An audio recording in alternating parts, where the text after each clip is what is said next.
Sa i përket zgjedhjeve lokale, është e vërtet, ne fokusin tash e kemi tek zgjedhjet lokale. Është shpall data e zgjedhjeve, 12 tetori do të vijë shpejt, jemi në përgatitje dhe jemi duke i propozu kandidatët për kryetarët komunave, po edhe kandidatët për asambleje.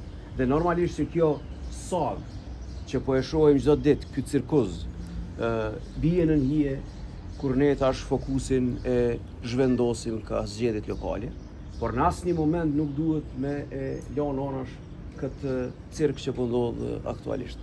Dhe ky cirk është krejtësisht si rezultat i partisë të madhe dhe kryenësisë saj për mos dalë nga kjo krizë politike.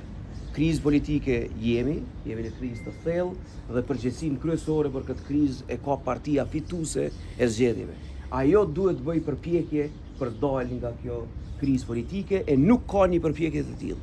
Kjo është brenga jonë kryesore. S'ka përpjekje për të dalë nga kjo krizë. Ja, ne tash shkojmë aty brenda e dim rezultatin, sepse nuk ka pas asnjë përpjekje për të dalë nga kjo situatë.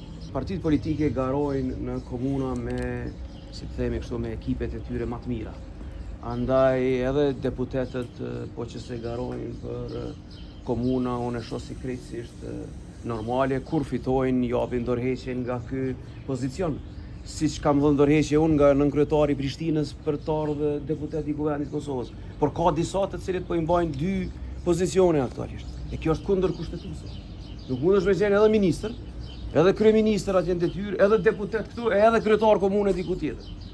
Pra kushtetuta jone ka shumë të qartë, ose në ekzekutiv, ose në legjislativ. Deri kur do me vazhdu me të dështimet sonë?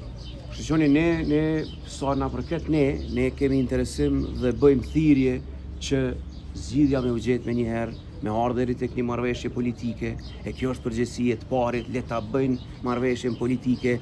Ka opsione, ju lutem. Pra nuk është Kuvendi i Kosovës pa opsione.